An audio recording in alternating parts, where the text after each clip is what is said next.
আসসালামু আলাইকুম এভরিওয়ান। আজকে আমি ঝাটকা মাছ দিয়ে মিষ্টি কুমড়া পোড়া পোড়া করবো। তা দেখুন আমি এখানে সব মশলাপাতি একসাথে দিয়ে দিছি, দিয়ে সুন্দর করে কষিয়ে নিচ্ছি।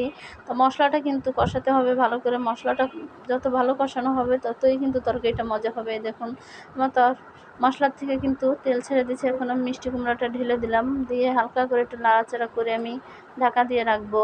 তো মিষ্টি কুমড়াতে কিন্তু এখন কোনো পানি দেওয়া যাবে না, কষানো হয়ে গেলে পানিটা দিতে হবে। তার সাথে সাথে দেখুন আমি বিছনাটাও গুছিয়ে নিচ্ছি। একার হাতের কাজ করাই লাগবে, রান্নার ফাঁকে ফাঁকে আমি ঘরটাও গুছিয়ে নিচ্ছি। তো আমার ঘরটাও ফাঁকে ফাঁকে গোছানো শেষ। আবার আমার মেয়েকে আনতে যেতে হবে, তার জন্য কিন্তু আমি এত তাড়াহুড়া করে কাজ করি। তো এই যে মিষ্টি কুমড়ার কিন্তু হালকা একটু পানি দিয়ে দিছিলাম, দিয়ে মাছটা দিয়ে সামান্য একটু ধনিয়া পাতা দিয়ে দিলাম। তো আমার বিছনাটা কিন্তু কমপ্লিট হয়ে গেছে। তো এই যে দেখুন আমি এখানে জিরার গুঁড়া দিয়ে দিলাম। তা আমার ভিডিও যদি আপনাদের ভালো লাগে থাকে আমার পাশে থাকবেন, আমি আপনাদের পাশে থাকবো ইনশাল্লাহ। আল্লাহ হাফেজ।